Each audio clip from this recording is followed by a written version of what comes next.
What is going on, Panthers Nation? Carolina Dad here, your host of the Two Growls, One Roar podcast. Hey, folks, happy late Memorial Day. I know that Memorial Day is an observance of those that have given their lives for folks like us here in America. And I know it's not meant to shed light specifically on those that are still serving, but I do appreciate those here that are serving to give us our freedoms, to give me the ability to do things like this, like talk Carolina Panthers football. So I wanted to say that because I did not record. Hey, folks, if you're here, please hit the subscribe button. I've started on Instagram, try to be as cliche as possible, putting together one of those videos where day one of me posting a video until I get 1,000 subscribers on YouTube. So if you want to end that quickly, hit the subscribe button. Okay, folks, OTAs. My last update feels like weeks ago was around OTAs through day 3. We just got through day 4. There's only 9 OTA practices. That's it. I'm recording this on the eve of the 5th practice, so 4 practices are done. So technically, I'm going to say that we're halfway through OTAs. Not a lot of headlines. We got to hear from, again, coach and a few players at the beginning of OTAs. We have not heard anything since. I guess we would hear something here maybe in the next few days. All that'll simmer out. And then we get to turn our attention to mandatory minicamp, right? And hey, speaking of all this hoopla and hype around this team, we've got to talk about the Blueprint series. If you followed me or if you followed the Panthers, you know about the Blueprint series. And here's my thing. And I know it's been said by a few content creators, not just me, but last year I asked if we could we not come up with a better name? I understand you got the clip of Frank Reich back then talking about the blueprint of this team and laying that out. But that Blueprint name is tarnished.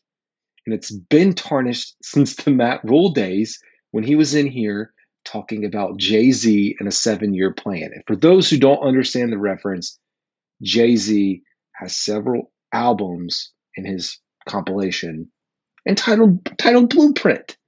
So the correlation is there. And even though I know the Panthers likely are not trying to overlap those things, they're doing it. But why? We have Dave Canales now in. Why are we continuing the series? And at the end of the clip, I'll play the clip during this episode. Don't worry, it's only like 40 seconds long, and it's just a preview. Is it really Emmy nominated? I would love to know if this truly is an Emmy nominated or Emmy winning series. It could be. Heck, I don't know. We're giving out Emmys to Greg Olson, which Greg Olson absolutely deserves it. And then I don't know if this really is or not. But my only question is, can we please change the title? I'll play the clip at the end of this episode just to give you a little teaser and preview of what the Panthers put out. Or if you don't feel like hanging around till the end, you can go out and watch it, or you can watch it when you're done with my video. I don't care. It's the same little hoopla hype. It's hard for me to buy into it this year because I get it last year. It felt like something new with Frank and Bryce. All those things were like, oh, yeah, this feels like something that's kind of building up. And we should document it. And we should get our fans excited and put out a few episodes around the draft and the proposal and all that stuff. Oh, my gosh. Training camp. Hey, who knows? Maybe this year, probably not. I'll make it onto one of the clips. I did hear a few of the podcasters make it on there last year. I was very, very low on the totem pole. I don't even think I was sniffing Panthers content creation to the extent that I am today. It's a pretty weird spot.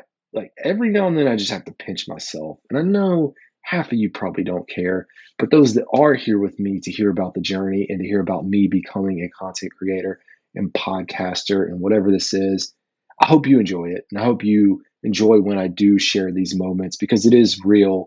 And I was, in all seriousness, a nobody person talking Panthers that is now slowly getting up there. I love to look at Reddit, and I was on Reddit this week looking at podcasts, or one of the comments was podcast. And I made the list, which has not happened, and it wasn't me, and it wasn't anyone that I planted on there.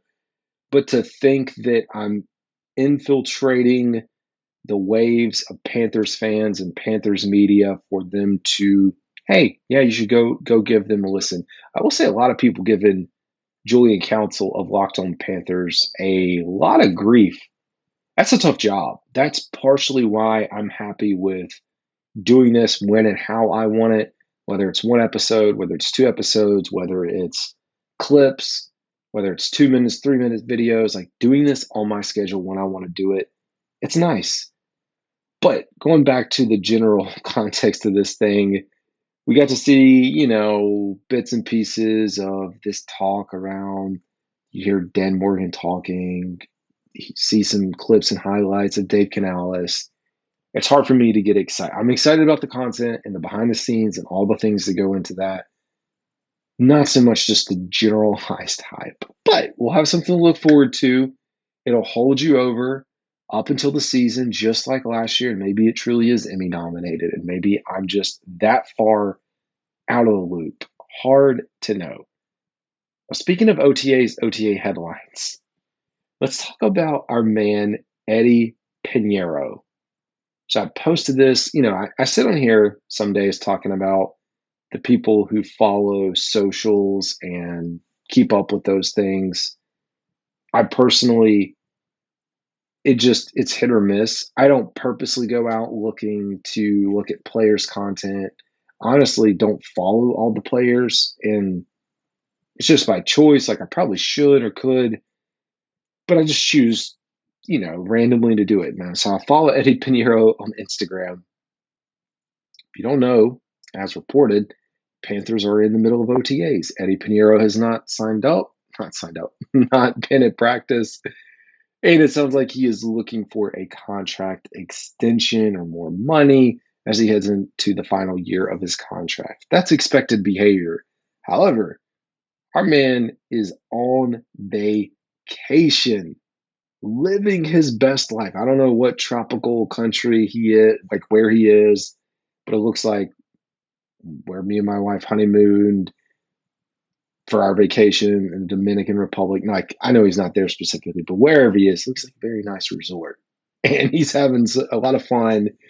And we do have Dave Canales continuing to say, hey, he's glad that we have Mevis here. And I don't know, in my opinion, is there going to be a kicking competition? No, I think Eddie will show up. It's hard for me to believe that he's not. You can go back and look at the stats.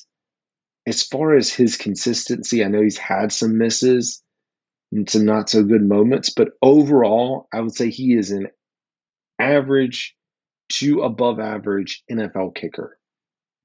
I know that doesn't say a lot about him, but I mean, without Eddie Pinheiro's leg, the Panthers win 0 games last year. And I know, yeah, we can sit here and argue about those games and how close they were and this, that, and the other, or the field goal attempts. But I'll tell you, the game against the Houston Texans, they were icing the crap out of him, like without any timeouts either, just continuing to jump off sides.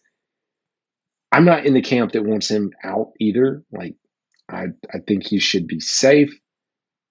I'd love to see him back here. And unless we get into training camp, really the preseason, get to see Mevis out there kicking, and maybe he's just doing a fantastic job.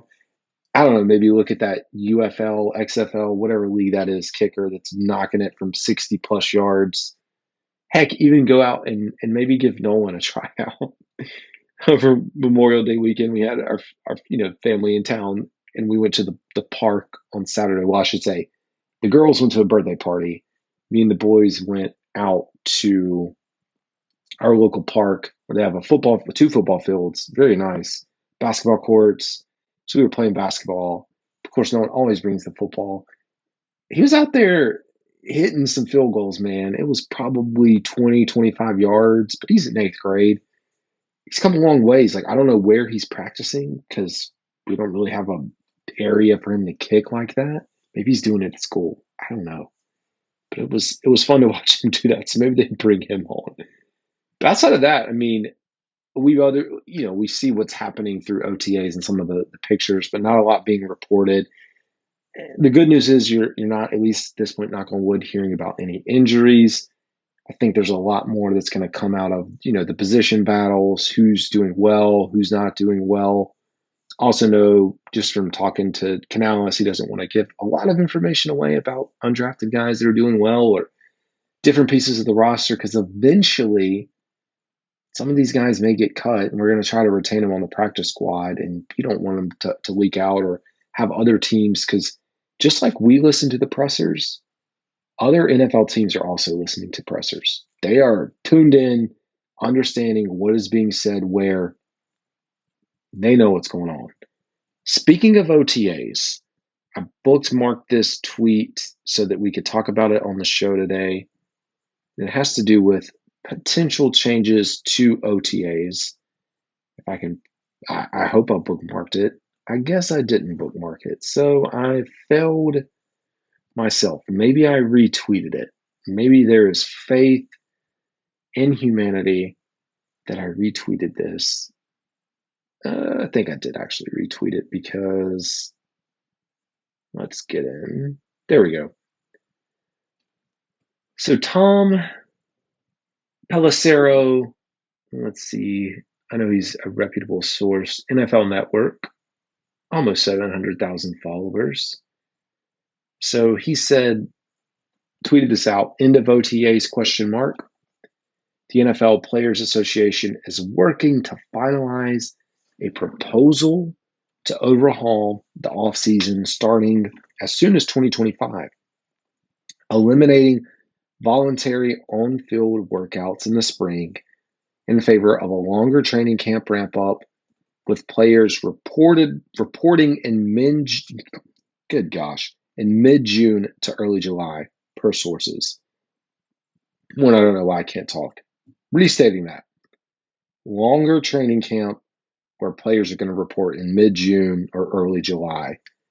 I've seen Albert Breer, a few other sources talking about this. I'll give you my initial 2 cents, and we'll also talk about what others are saying out there, specifically Breer. So in my opinion, OTA work is valuable for rookies. I think you could also say it's valuable for new coaches, new staffs, new players getting involved in the system. Like, it is valuable for them. But in all honesty, the general work, it's hard to imagine that it benefits a lot of the vets. Like the players that have been around the block, I think that's why you see someone like a Clowney or some of these other guys that are not at OTAs being able to survive without it. I think for me, this is just what I said. It makes a lot of sense to give the teams this time to prepare for the season, like giving them the extra time.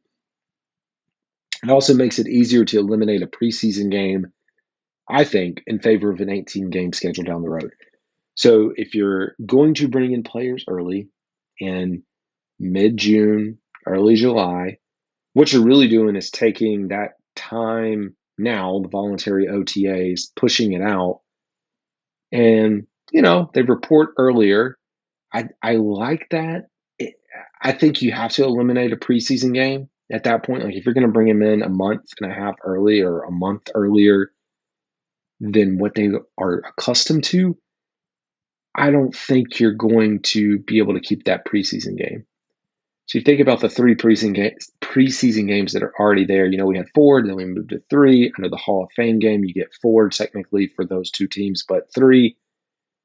I don't think, like, just seeing what we have seen in the preseason, like, I don't know what the value is of continuing to even play the preseason games. I think a lot of people feel like game 1 is more of a preseason game than any of the other games in the actual preseason.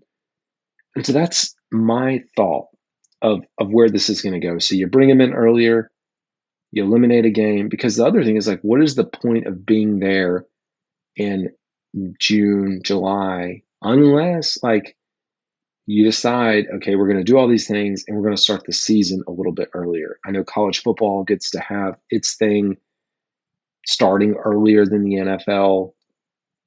I don't think the NFL cares at this point. It's one of those things that when you talk about the NFL and the game and the scheduling, and I know I've talked about it a little bit, but just them taking over Christmas Day, them taking over this platform versus this platform, will it ever be oversaturated? I think so.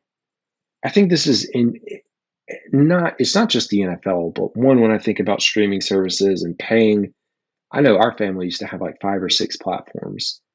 We're down to like 2 or 3. I don't use them, but my family uses them. Have fun with it. Do that. But we go through the list and we're like, well, do you need this? Do you need this? For me, I only need live TV so that I can watch sports. Like, that's it. I watch live sports. I watch Seinfeld. I watch The Office. That's my repeat. It's college baseball, college basketball, NFL, Major League Baseball, NBA, NHL, MLS, whatever the sport is, bowling, darts, throw it up, I'm going to watch it. Live sports. It's just hard for me to move past that. But you're talking about saturation, man. Saturation, and I don't know if it's getting other people, but I personally, when I was younger, not that I'm old, I'm still in my 30s, younger, 32. When I was younger, I think it's shifted a few reasons. One, because I talk Panthers, do a podcast, do everything else around Panthers. I'm not as invested in the rest of the league as I used to be. And I think it's partially because I spend so much time doing Panther stuff that I don't have time to focus on the league. And then during the week, I'm getting ready for the Panthers. I watch the Panthers. I go record. And yeah, every now and then I may get to turn on like a Sunday night game or a Monday night game, Thursday night, whatever. But outside of that, like the afternoon slots or whatever it is, I think it's because I'm spending so much time that I'm like, yeah, I'm not as interested. I think in general, I feel like when just, I don't even know the generation after millennials, but whatever that generation is after us, it's got to be Nolan's generation, I think. He may not even be that. He's probably the one, further out from there. You start to think about the attendance, the attention span. And I know this is going way beyond what I even plan to talk about, but you just think about how are you going to attract these fans to sit in a stadium for whatever, 3 hours, 3.5 hours on a Sunday afternoon? And will that be able to continue? Like, what is drawing them in to do that? Or will stadiums get a little bit smaller, less seats? And I mean, it's not just the NFL that's impacted by this, but also just the viewership side. And, anyways, definitely not exactly where I plan to go, but it's a fun thing to talk about. It's fun for me to talk about and branch out around NFL talk that's not just Panthers, because that's one of the things too, now that I'm localized. When I listen to ESPN radio back, it's been like a year and a half. I still listen to it occasionally, but listening to larger market media was nice because I did get those headlines. Sure, some of them probably terrible, terrible headlines where I'm listening to Greeny talk about New York and the New York Jets. I had not listened to him in over a year. And I hear him the other day talking about recreating the setup that he had for Aaron Rodgers' debut for the New York Jets, where he invited over, I don't know, the host of some of the shows and pizza and this and that in their apartment, and asking if they should recreate that. Should they recreate that event for Aaron Rodgers again this season? And that was on the national media. What a freaking mess. So, but outside of that, it is nice though, in general, to hear just like what's happening around the NFL outside of what's in our little bubble within Panthers Nation. So we talk about the elimination of OTAs. Now, I will say, sorry to the flip side, Albert Breer did respond to this tweet saying that he also talked to some sources and they are not in favor of this. Now, I'm not logistically in the weeds with, what families are doing or not doing during this time of the off season. But he did say one of the things about being able to report in July, late July, is you really do have from the time mandatory minicamp ends until that you report for training camp, you've got about a month and a half ish where you do get a true vacation. And I mean, just thinking about like what these players have to go through on a daily basis, yearly basis, the recovery period, all that goes into that. I think it's important to have that recovery. And so moving OTAs off or taking them away and then having training camp earlier, players reporting earlier in the year, you kind of eliminate that. And I guess they just have to go in like May timeline. So that was brought up as far as something that was discussed or kind of frustrating for some of the players that talked about this. So on my list, we talked about eliminating OTAs.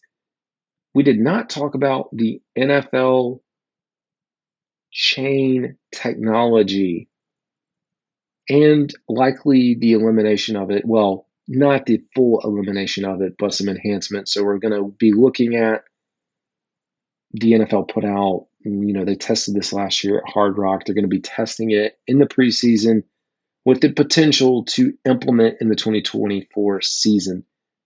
You're still going to have the markers on the field. Those are going to be needed for the players. They're going to be needed for officials to see. Also for people in the stadium, those in the broadcast. We all need those things in order to understand the lines. I know at home you got the marks on the screen, but they're looking at this virtual, I guess, marking system, which is, hey, the next step. I mean, like, why not? If you have the technology, a chip inside of the ball to tell you, did they get the line to gain? Did they not get the line to gain? What I'm curious to see is like how it is implemented with this system, how it's impacted or impacts replays. So if the chip is in the ball, I mean, just logically understanding a chip, if you have this small piece of technology in an oblong football, how does that thing inside of it know where the front end is and the back end is in relation to just anything? What I'm saying is, like, I don't understand. This is just me not seeing it in action, fully in action, and just thinking about it from my technology mind perspective.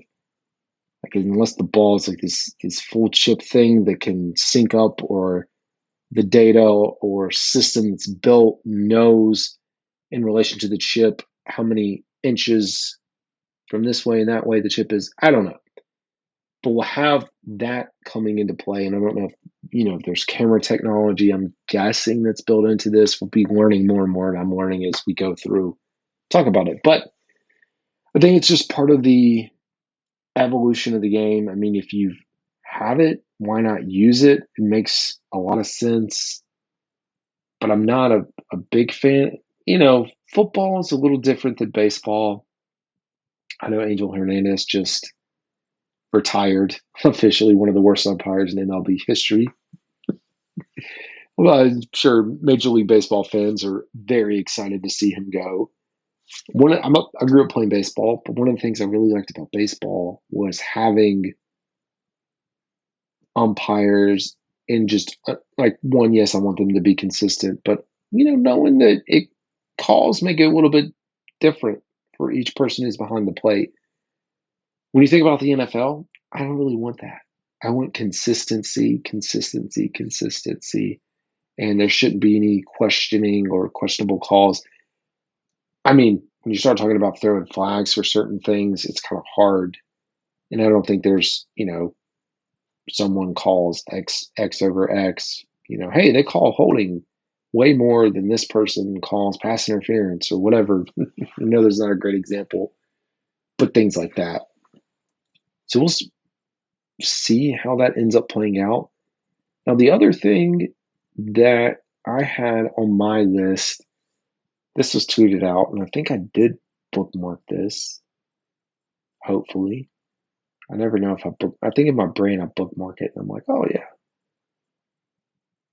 So Michael Rimmer, I think if you're a Panthers fan and you're on X, you know about Mike, AVL underscore Mike on X. He tweeted out, how many receiving yards are you anticipating from the Panthers' top wideouts this season? And his top wideouts, he has Deontay Johnson, Xavier Legette, Adam Thielen, those three. So no Mingo, top three out of that list.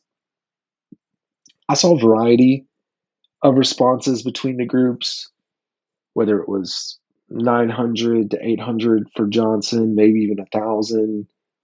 XL 500 to 700, 750, 800. Adam Thielen 700 to 900 in that range. And I was just sitting back personally, prediction wise for me, I don't know yet like what my prediction is going to be for that core group right there. I think it's really going to depend for me on what I see out of Mingo, what we see from the passing game for the tight end route. So on paper, what would be absolutely ideal is 4,000-ish passing yards for Bryce Young. That would be more than successful. Getting to that 4,000-yard mark. So how do you do that? I do think you split it up quite a few ways. I mean, we go back and look at Baker, which I've referenced a few times. We had two receivers over 1,000, and then a running back was the next one on the list. So for me, I think we will see the running backs getting involved. Chuba maybe not as much. Miles maybe a little bit more early until Brooks is fully healthy. And hey, whatever Rashad Penny looks like if he makes it through and ends up making the cut. So like disbursement wise, I don't know that it's weird. I think we will see 1,000-yard receiver, but I could also make a case where we may not have 1,000-yard receiver this year. Not in a bad way, but it could be because we're relying on the run. Could be because we're spreading it out a little more. Whether you see Johnson, XL, Thielen, Mingo, Amir Smith-Marset. I mean, we could go through the whole wide receiver room. Seeing a little more balance there. Tight ends, Trimble, Saunders, whether they get more heavily involved. So I could see, I guess if someone was like, you have to make a prediction, at least today, I would say Deontay Johnson should be the leading receiver. I would put him in the 800 to 900-yard mark, maybe a little bit above that right now. I think XL, the 500-yard range, only because I don't know how many snaps he's getting. I don't know how involved he's going to be. Probably go a little bit higher, closer to 600. I mean, breakout year, 700 to 800 would, be over the top. And then Adam Thielen, I do think is going to have a drop in production. Not as much of an impact this year. Still be impactful, but I don't know that he's going to get 1,000 at this point. And those are the top three on the list. Last thing I had for today, and I'll close it out. Another post that I saw on Reddit is Chuba Hubbard safe? It's a great question. I think simply put right now, yes. I don't think he's going to be overtaken right now until later in the year. And even then, I mean, maybe mid-season, maybe at the bye. I think there's just going to be a lot of variables. Like he would have to be very underperforming. What does Miles look like? But I think for right now, yes, at least as it is on paper today, I'd say he's safe as the first running back on this team. Let's wait though until we get into camp. What do we see out of Miles? What do we see out of Penny? What does the health of Brooks look like? Well, folks, that is going to do it for this week's episode. Hey, folks, I will be live on Thursday night with Just Bland, if you're familiar with him.